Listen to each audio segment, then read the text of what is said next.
Hello everyone, I am नवीन कुमार और यहाँ पर एक कंपनी है जो कि मेन बोर्ड में अपना आईपीओ लेके आ रही है। सो ये हम लोग थोड़ा सा रिसर्च करने वाले हैं इसके ऊपर। साथ में काफ़ी भाइयों की एक शिकायत है कि जो एसएमई कैटेगरी की जो कंपनी है उन पर रिसर्च काफ़ी कम आ रही है। बिकॉज अभी रिसेंटली देखने को मिल रहा है कि कोई ढंग की कंपनी आए तो रिसर्च करें। कोई ढंग की कंपनी दिख ही नहीं रही जिसके ऊपर में थोड़ा सा लगे कि हाँ भाई ये कंपनी अच्छी है, इसमें वैल्यू है और इस पर रिसर्च करना चाहिए। सब ऐसा लग रहा है कि कचरा ना सेलेक्ट होके आ रहा है इस वक्त।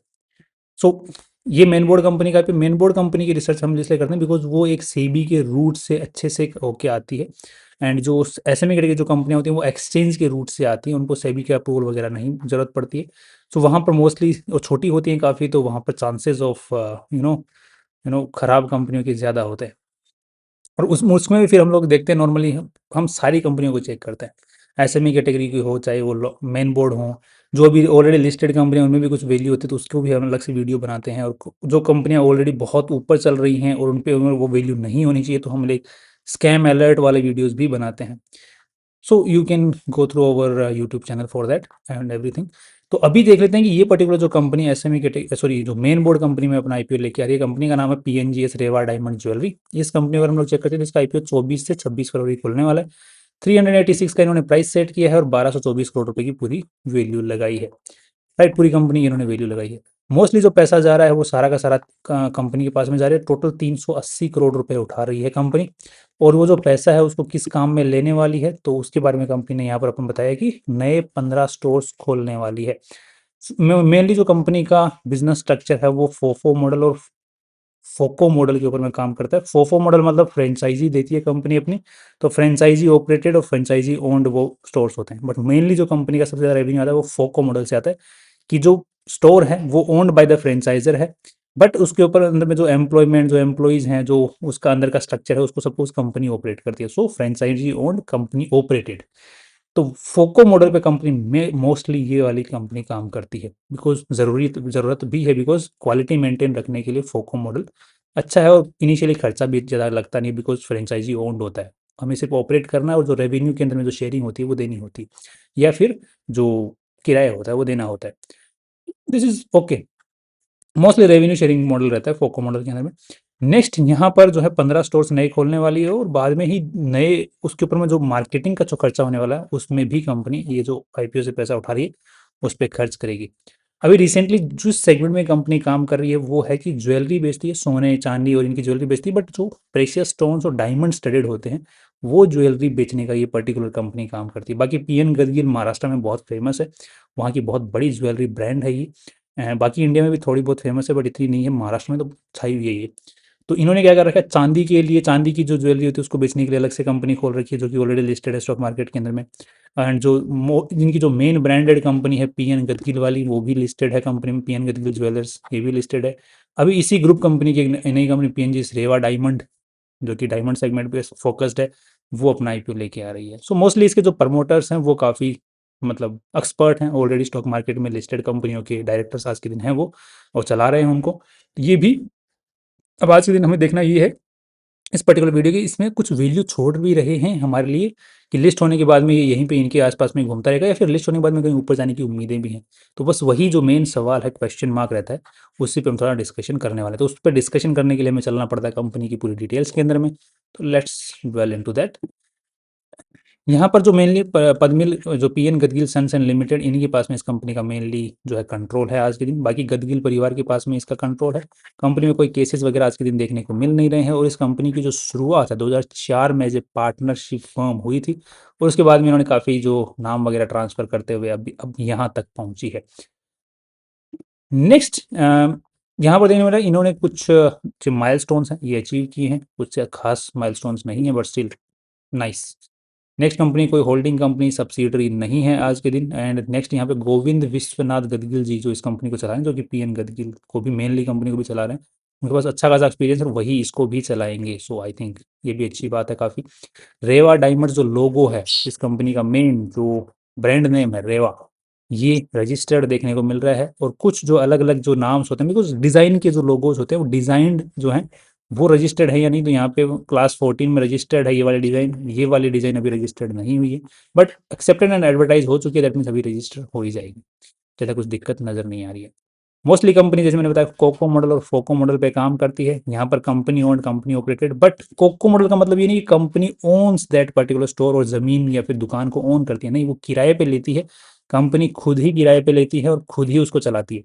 किराए पे अगर मान के चलो, फोको मॉडल के अंदर में क्या था कि जो फ्रेंचाइजर होता है, जिसकी मतलब दुकान है या फिर जो ओनर है, उसको एक रेवेन्यू शेयरिंग मिलता है, बट कंपनी उस दुकान को चलाता नहीं है।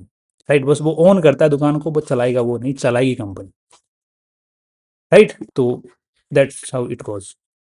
नेक्स्ट यहाँ पे मोस्टली फोको मॉडल पे काम कर रही है, और यहाँ पर काफ़ी सारे आज के दिन के स्टोर्स हैं, 15 आफ्टर दी आईपीओ और खुल जाएंगे। नेक्स्ट 69 एम्प्लॉइज आज के दिन काम करें, मोस्टली सेल्स में काम करें, बिकॉज इस सेक्टर के अंदर में आपने स्टोर खोले, स्टोर के अंदर में सेल्स पर्सन की जरूरत होती है, तो मोस्टली सेल्स में ही काम कर रहे हैं।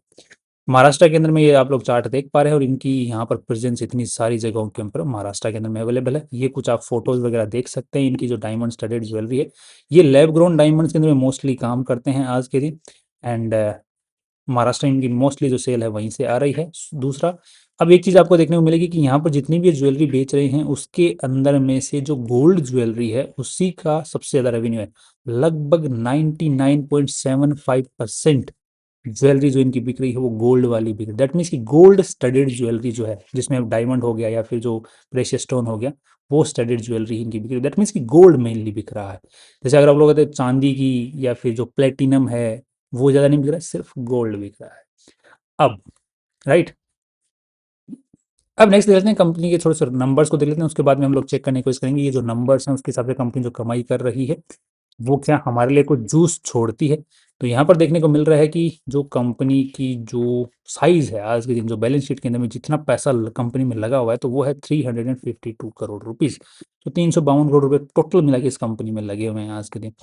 उसमें से अगर देखा जाए तो उसमें अब अगर रेवेन्यूज़ की बात करते हैं, तो रेवेन्यू वाइज क्योंकि बैलेंस शीट में कुछ ज़्यादा दिक्कत मुझे नज़र आई नहीं, so if you see any problem तो you can see over here.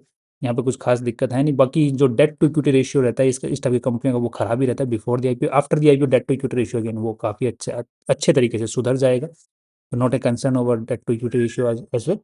Next यहाँ पर देखने को मिल रहा है कि कंपनी का जो रेवेन्यूज है 200 करोड़, 196 करोड़, 260 करोड़, और यहाँ पर इस साल जो है लगभग 300 करोड़ के आसपास तक रेवेन्यू टच हो जाएगा, और नए स्टोर्स खोल रहे तो वहाँ से भी अच्छा खासा रेवेन्यू आएगा।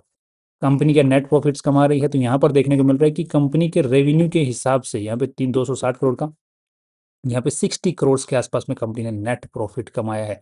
यूजुअली जो गोल्ड की ज्वेलरी में जो कंपनियां काम करती हैं उनकी जो नेट प्रॉफिट रहता है वो लगभग 6% के आसपास में रहता है, 6 to 7% के आसपास में गोल्ड वाली कंपनियां पैसा कमाती हैं।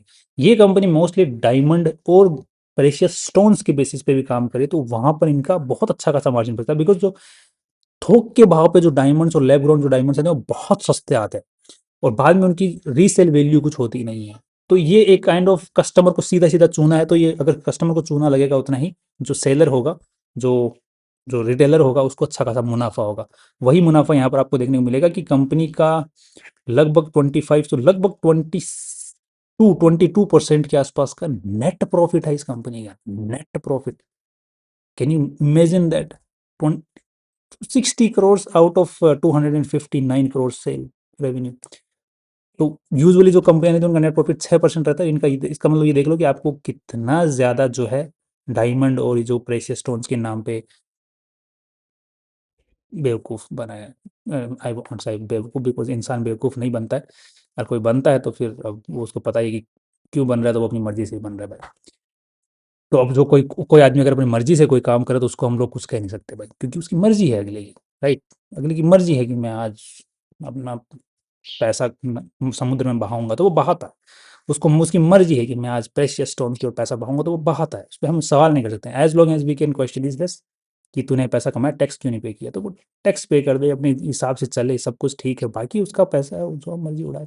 बट द पॉइंट इज कि आपको पता होना चाहिए कि ये नेट मार्जिन है, यूजुअली इतने होने नहीं चाहिए। बाकी गोल्ड की ज्वेलरी के नाम पे आपको जो रैप करके दिया जा रहा है वो कचरा भी दिया जा रहा है। So you have to differentiate between what is worth and what is not worth. Right, ये मैं इस कंपनी की बात नहीं कर रहा हूँ, मैं सारी पूरी इंडस्ट्री जो मार्केट में है, जो पर्टिकुलरली इस चीज़ में चलती है। और आज के दिन जो चल रहा है वो चल रहा है कि चांदी की जो ज्वेलरी होती है उसके ऊपर में सोने की प्लेटिंग करके दी जा रही है। कि बहुत ही ज़्यादा चलन में इस वक्त मार्केट के अंदर में कि चांदी दी जा रही है पर उसके ऊपर सोने की प्लेटिंग राइट, उसमें बहुत मार्जिन है, लगभग 50% मार्जिन है। आपको देख लो उसमें चांदी की वर्थ आपको कितनी मिल रही है। बेटर ऑप्शन आपके पास में है कि चांदी की जो स्लैब है, जो बिस्किट है वो ले लो, और जो ज्वेलरी है ना वो नकली वाली ले लो, राइट। तो वो बेटर ऑप्शन रहेगा अगर आपको इन्वेस्टमेंट के बारे में सोचना है। बाकी इस वक्त तो चांदी खरीदने का मेरे पास में, मैं कहूँगा भी नहीं कि इस वक्त चांदी खरीदी जाए इस रेट के ऊपर में, आज भी खरीदने लायक प्राइसेस नहीं है। उसके चांदी के ऊपर मैंने पूरा एक अलग से वीडियो बनाया, इसको आप लोग चेकआउट कर सकते हैं, the reasons I have discussed over there as well.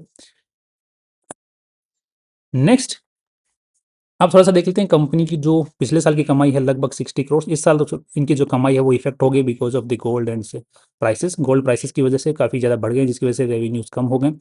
But again जो रेवेन्यू आया है वो भी नेट प्रॉफिट जो कंपनी के पास में यहाँ पर 20 करोड़ रुपए दिख रहा है, वो भी जो कंपनी ने बना बना के ज्वेलरी इकट्ठी कर रखी है, वो पड़ी हुई है, तो वो पड़ी हुई है तो उसकी वैल्यू के हिसाब से 20 करोड़ है। बाकी 20 करोड़ भी कंपनी ने एक्चुअली कमाए नहीं है।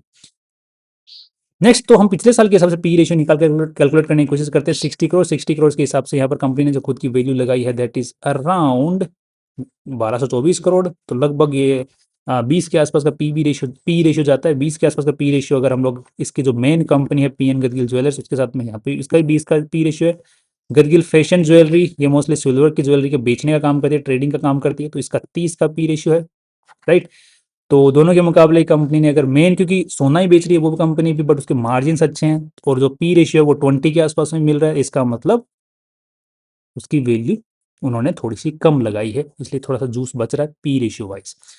पीबी रेशियो वाइज अगर हम लोग देखते हैं, अब कोई अगर ये कहेगा कि यार लोगों में दिमाग तो आ ही जाएगा कि लोग टाइम वो जो स्टोन स्टडेड ज्वेलरी क्यों लेंगे, भाई लोगों में दिमाग नहीं आता, डोंट वरी अबाउट दैट कि लोगों में दिमाग आएगा, वो आज तक नहीं आया है, आगे भी नहीं आएगा, डोंट वरी अबाउट दैट। अगर मार्जिन कंपनी अच्छे कमा रही है, मैनेजमेंट अच्छा है, एथिकली काम कर रहा है, तो लोगों के बारे में मत सोचो आप, एथिकली बिजनेसमैन जो है वो एथिकल है, बस that's all we need to.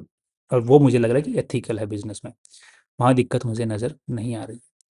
So margin के हिसाब से पी रेशियो जो है उन्होंने थोड़ा सा जूस यहाँ पर छोड़ा है, ऐसा नज़र आ रहा है। पीबी रेशियो वाइज अगर हम लोग चेक करने की कोशिश करते हैं यहाँ पर, सो 380 करोड़, 380 करोड़, और यहाँ पर जो कंपनी की नेटवर्थ आज के दिन देखने को मिल रही है दैट इज अराउंड 120 करोड़, तो लगभग 500 करोड़ के आसपास में मान लो। सो 500 करोड़ के हिसाब से पीबी रेशियो देखा जाए तो 2.2 के आसपास का नजर आता है, जिसको हम लोग कंपेयर करते हैं तो इसका 4.56 है, इसका 7.33, that means PB ratio wise भी वैल्यू है। सो लिस्टिंग गेन की उम्मीद है, यस। एंड लॉन्ग टर्म में कैसा नजर आ रहा है, अच्छा नजर आ रहा है बिकॉज ऑफ द जो जिस तरीके से कंपनी स्टोर्स खोल रही है और जो मार्केट जिस डायरेक्शन में जा रहा है, सबको देखते हुए पॉजिटिविटी नजर आ रही है, लॉन्ग टर्म के हिसाब से भी, शॉर्ट टर्म के हिसाब से भी, और लिस्टिंग गेन की भी उम्मीद है। लिस्टिंग गेन को इफेक्ट एक मिल सकता है because of the gold prices rising, तो उसका थोड़ा सा एक बार धक्का देखने को मिल सकता है। और दूसरा जो धक्का देखने को मिल सकता है कि कंपनी की जो डिमांड है प्रोडक्ट की वो काफ़ी कम हुई है, नेट प्रॉफिट कंपनी के काफ़ी कम हुए हैं, और कंपनी की जो रेवेन्यू है वो because of the rising of the gold बढ़े हैं। बाकी कंपनी के पास में जो ज्वेलरी है उसकी जो नंबर ऑफ क्वांटिटी ज्वेलरी जो सोल्ड हुई है वो काफ़ी कम हुई है, तो वो जो डिमांड है वो शॉर्ट टर्म में थोड़ा सा इफेक्ट लेके आ सकती है, जिसकी वजह से कंपनी के नेट प्रॉफिट हैम्पर हो सकते हैं, तो उस पर आपको थोड़ा सा ध्यान देना पड़ेगा।